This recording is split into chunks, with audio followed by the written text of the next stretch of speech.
Your address. As we continue today to explore the diverse issues plaguing our metro cities, the issue of open-air drug marketing lies at the core of many of our communities.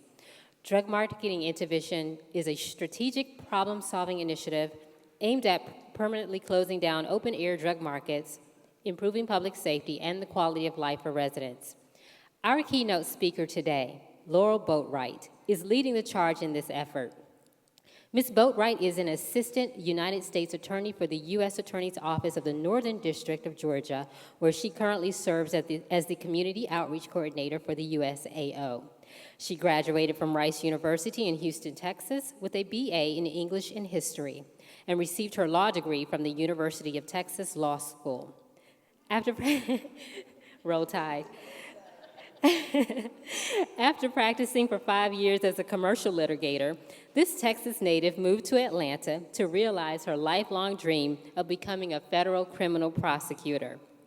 During her time as an AUSA, Attorney Boatright has worked in the transnational and organized crime section, where she primarily investigates and prosecutes Mexico-based drug trafficking organizations, as well as rogue medical clinics that illegally dispense prescription painkillers. Since 2014, she has spearheaded the U.S. Attorney's Drug Market Intervention, also known as DMI, in the English Avenue neighborhood of the West Atlanta, which is also colloquially known as the Bluff. Specifically, the English Avenue DMI is an innovative crime reduction strategy in which state, local, and federal law enforcement have partnered with residents, civic associations, clergy, ex-offenders, and social service providers to disrupt street-level drug dealing in the largest open-air heroin market in the American Southeast.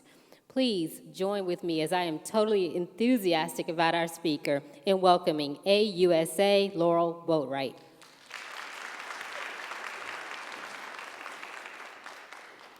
Good afternoon, y'all.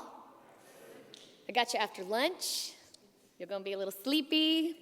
I have never been accused of not speaking loudly enough or being boring, so I'm hoping that this is gonna be interesting. And here's the thing, right? It's an incredible topic, and it's something that I've dedicated my life to for the last 2 years. It's transformed me professionally, and it's really doing a lot for this particular neighborhood. So before I go much further, obviously, the United States Attorney's Office covers the Northern District of Georgia. That's 46 counties. I have become very aware of the fact that we tend to spend a lot of time in Fulton County and maybe a little bit of time in DeKalb County and a little bit of time in Clayton County, and then the other 40 we sometimes never get to. And while I am a Fed and a proud Fed, my daddy was a beat cop with the Austin Police Department for 8 years. And at the end of the day, my heart has pretty much always been with local law enforcement. So that's all one to say that part of what's been incredible about the DMI model is the way it really brings home the significance of that individual police officer in the street and the power that man or woman can really have. And there's only so much those of us up here trying to tinker and move and maneuver can do. At the end of the day, if that relationship is right, then we can really start heading in the right direction. So before I get going, show of hands, how many of y'all have heard of the Bluff? All right, wow, okay. I'm not from here, so I had not heard of the Bluff, but how many of y'all, this is maybe law enforcement, how many of y'all have heard of the DMI model before? Came out of High Point, you might have heard it as the High Point model. You don't count, Chief Meadows. Yeah. Okay, so, well, I'll just go ahead and get started. Let's see if I can make this happen. Here we go. This is kind of an overview of where we're going to go, and I'll move pretty quickly, but this hopefully will actually be a PowerPoint presentation that can bring this to life because it's an incredible thing. The most important point, and one of the things that me and everybody else in law enforcement had to get drilled through our heads over and over and over, is that we call it the Bluff, and the drug dealers call it the Bluff, and the addicts call it the Bluff, but to the people who live there, it is English Avenue. It is a neighborhood. And even that, a small thing like changing language, really was the beginning of us actually being able to to bridge that gap and to start working together. So the concept of the English Avenue neighborhood versus the Bluff drug market is key. I won't spend a lot of time, but everybody in this room knows that law enforcement in Atlanta, Metro Atlanta, is just like anywhere else. We do the best we can. We execute search warrants. We get probable cause to believe that there's a drug house or and we do that and we do it again and we do it again. And there's just these open air drug markets, they just don't kind of go away. You've just locked up another set of folks, new folks pop up in their place, and the system goes on. It's like whack-a-mole, right? So prior efforts fail, and being able to acknowledge that and talk honestly with the neighborhood was important for us. I'm going to talk a little bit about why we chose the DMI model, and then specifically how Atlanta's DMI is different. And it's different in some really key ways, which means that this region, we're sort of helping write the book, because this is a criminal justice model. The DMI has been around for a decade, but Atlanta is the biggest city that's done it like we've done it in a drug market this big and this well ensconced. And then finally, my favorite part is DMI's actual impact on the community. And I actually should probably change that to say DMI's impact on the police and on the community, because it transforms law enforcement as much as it transforms neighborhood residents. So, for those of you who don't know, the English Avenue neighborhood is located in West Atlanta. It's literally within eye shot. It's right across the way from the Georgia World Congress Center and the new stadium. There's been a lot of controversy and a lot of suspicion in the neighborhoods about the new stadium being built, and a lot of concern that the only reason anybody in law enforcement was caring to do anything in this neighborhood was because we were sort of the leading edge of the Falcons owner. And it always worked really well for me that I wasn't here, because I would say, I've honestly never even been to a Falcons game. I couldn't tell you anything about that. What I can tell you is I was told that there's a neighborhood that's been struggling for decades and almost generations now, and I've heard about something that might work. But I have zero connection to these larger things. But it's right there. And it's right there. It's really close to downtown and a lot of government offices, and sort of a glaring example of how, despite our best efforts, we weren't really able to solve this problem. So this is an APD heat map. Beat 103 is English Avenue. That was the heat map when we started our DMI. And this is the deconflicted, those are all the HIDA checkpoints. So for those of you who are cops, you know that everywhere there's a blue dot, that means there's some kind of an intelligence data point to indicate criminal activity, most likely drug-related and or Part 1 violent crime. And if you're looking to try and concentrate your efforts, most of that neighborhood has got some problems, right? So we thought that maybe we'd be able to draw a nice little line around 2 or 3 square blocks. No. We rapidly decided to acknowledge that map was telling the truth, and that what we were dealing with really was neighborhood-wide. And it is a neighborhood, and it's always been a neighborhood, and it doesn't make it any less a neighborhood that may have been something that other folks forgot about, because the grandmothers and the kids who are still living there, and the returning citizens who go back to this neighborhood after they get out of jail, they know it as English Avenue. It was just the rest of the world that had sort of forgotten. Everybody seen Snow on the Bluff? Or heard of Snow on the Bluff? Right? Yeah, okay. So Curtis Snow, it's not really worth going into this. It's available on Netflix if you want to see it. I'm not going to say how much of this is an accurate movie or not, depending on who you talk to. None of it is, but I will say it does a very good job of capturing the reputation of the neighborhood. And its reputation had expanded beyond Atlanta, partly as a result of this movie, but not just that. It's also in a bunch of songs and videos and stuff like that too. And actually, if anybody's interested, I can tell you a little story about Curtis Snow after this presentation's over. All right, so when we started in October 2014, so that's a little over 2 years ago now, this was just driving down one of the main streets in Cameron Alexander toward the Yellow Store. The Yellow Store was infamous. If anybody here who has a corner or a spot in a neighborhood where everybody knows they can go to get their dope, you've got something like this. It's a store, it's somebody's house, but there's some main location that's kind of the beating heart of the problem. And I'll talk about the yellow store a little bit more. But those are flagrant open-air drug deals happening right there in the middle of the street, and we were in a marked APD van.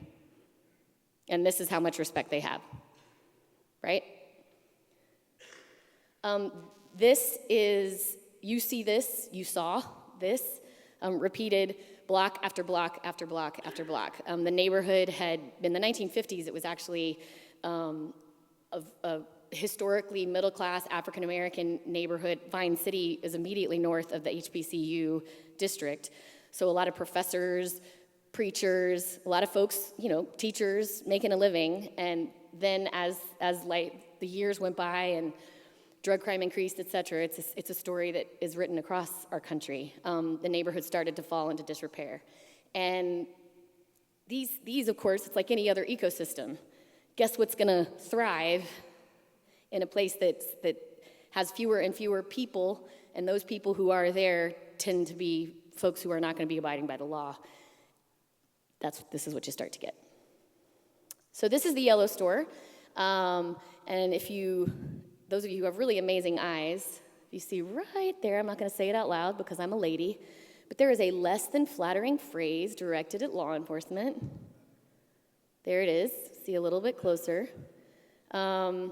That had been there for years, and it's literally at the heart, the crossroads of this neighborhood. Bothered the heck out of me first time I saw it. And then this, I think, is actually pretty classic. When you went on Google Maps and entered in the address for the yellow store, the Google car literally caught a drug deal. Look at that. Oops, sorry. That's what that is right there. We know this because we now have cameras up right there. That's how frequently it was happening. It was like a constant thing. Okay, so here's a drug market intervention. What makes a DMI different, and why would we have wanted to do a DMI? And when I say we, I mean the U.S. Attorney's Office came to Chief Turner at the Atlanta Police Department and said, we know that you have a heart for doing innovative stuff, whatever it takes. Would you be interested in trying this? And he said, tell me more, as any crusty law enforcement officer worth his salt has heard many a newfangled scheme and thinks to himself, okay, but what's your commitment? And how long are you gonna be in this for? And he said, I'm willing, but let's talk about this. And after a while, he gave us absolutely everything we needed for this to be a success. But what we said is that the key to a DMI is that you are attempting to eliminate the open-air drug market. You're not actually setting the impossible goal of getting rid of all drug use, right? Or even all drug dealing. What you're trying to do is you're trying to eliminate that flagrant, constant, don't even care if you're doing it in front of the cops, revolving door, I'm not even scared of you, right? Because when a neighborhood gets to that point, the bad guys are in charge. It's the law-abiding people and the police, we don't actually have control over the streets at that point, right? Because they feel totally emboldened to do whatever they want, and they're not really afraid of us. The secondary goal, though, of a drug market intervention is you are actually trying to return the neighborhood to the residents themselves, to empower them, because they're feeling just as helpless as law enforcement. We, on the cop side, we've been executing search warrants, we've been arresting folks, we've been turning as many people in as we can. Meanwhile, the neighbors are getting woken up in the middle of the night, seeing zero actual benefit, not wanting to provide information, feeling like if the cops really wanted to take care of this, they could have done it long ago because everybody knows who the dealers are, for heaven's sakes. And this kind of thinking sits for long enough and long enough and long enough, everybody just kind of gets entrenched in their positions, and the only people who win in that situation are, of course, the drug dealers, right? So one of the goals, it's built right in, you want to talk about community policing, you're giving this neighborhood back to the folks who really care about it. And you're doing so directly, not just by improving their safety, but also some other quality of life stuff. And I'll talk about that in a little bit. And then finally, of course, you actually are trying empirically to reduce crime and disorder. Heaven forbid that be an actual law enforcement strategy, right? Less crime. Okay, so how does it work? You got to identify your space. You got to figure out if you're really dealing with an open air market. I'm sure any jurisdiction has areas where there are drug crimes. There is drug dealing in Buckhead, but that's not an open-air drug market. It's only very specific neighborhoods that have this kind of a problem. So you don't want to kind of try and shove a round peg into or a square peg into a round hole, right? This is a fantastic model, but you really should only make sure you're using it in a spot that has this kind of, the dealers are on every corner and they're in every abandoned house and everybody's kind of thrown up their hands. That open air market is important.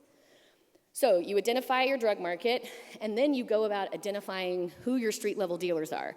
You're also not biting off more that you can chew. You're not trying to go all the way up the chain, which I know how to do, and find the dude in Mexico who's supplying all the heroin to Metro Atlanta. We can do that, but that's not what this is, right?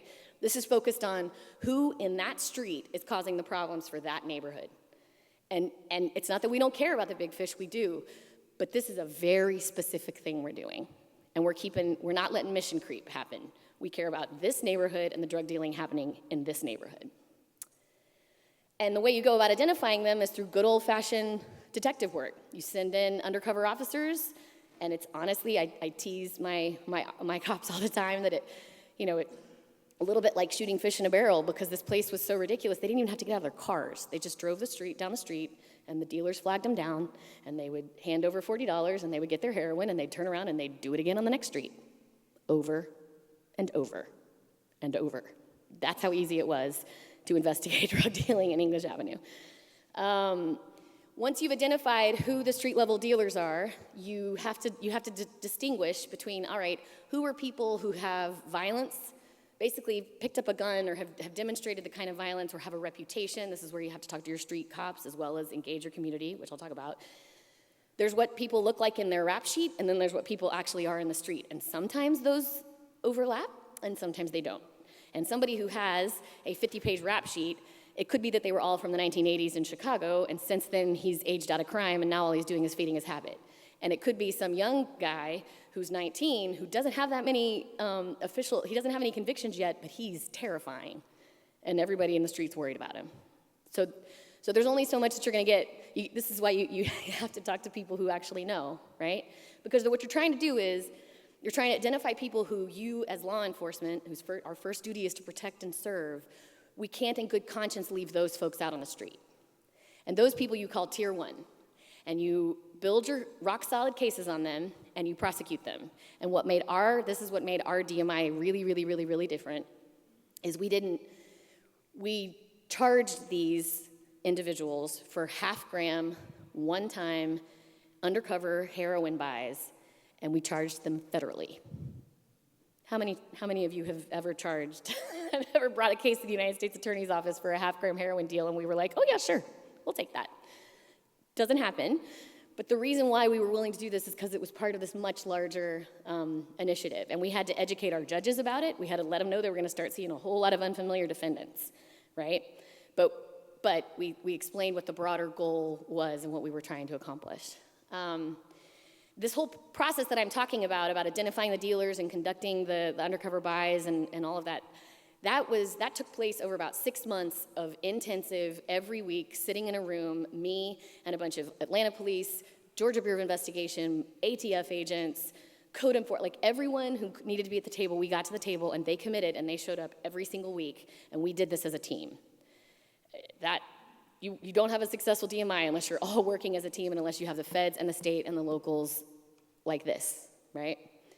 Well, you don't need the feds, technically, for a DMI. I'd like to think you need us, but you don't. You probably do it without us.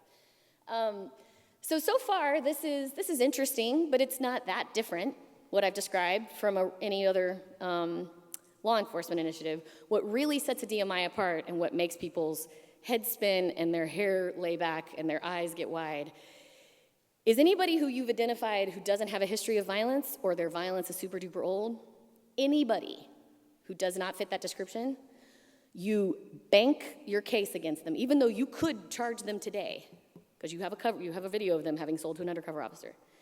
If they've already been caught up in the system, you are able to suspend an ongoing prosecution. And you call those folks tier 2, and you shock the heck out of them and everybody else because you deliver them a letter in broad open daylight when they're standing on the corner, signed by the U.S. Attorney and by the Chief of Police, George Turner himself, that says, hello, Dominique, you have been identified as a drug dealer in the English Avenue neighborhood. which some people call the bluff. You have been invited to attend a meeting at Lindsay Street Baptist Church on May 30th at 5 p.m. You should feel free to bring anyone who you care about with you. You will not be arrested at this time. This is not a trick. That part's in big, bold letters.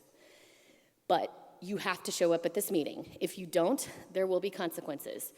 The English Avenue neighborhood will no longer be a drug market. Thank you for your time. Oh, yeah. And here's how, here's literally how that goes. We identified 18 of those guys. There were, three young women and 15 gentlemen. And I personally, in my ponytail and my little high heels, went out with an APD sergeant who knows folks in that neighborhood, and we wandered around and found as many of those people as we could and stuck one of those letters in their hand and said, you need to show up this coming Monday. And for the people that we couldn't find, we handed them to mamas or girlfriends or friends and said, you need to get this letter to James. And I swear the reason why this works is the novelty of it. People are just going, what?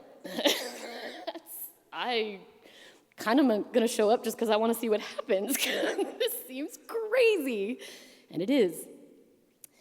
So at what we're calling them to, that meeting, we did it in a church. Other DMIs do it at community centers, but we did it at a church because of the significance, obviously, of the church in that neighborhood.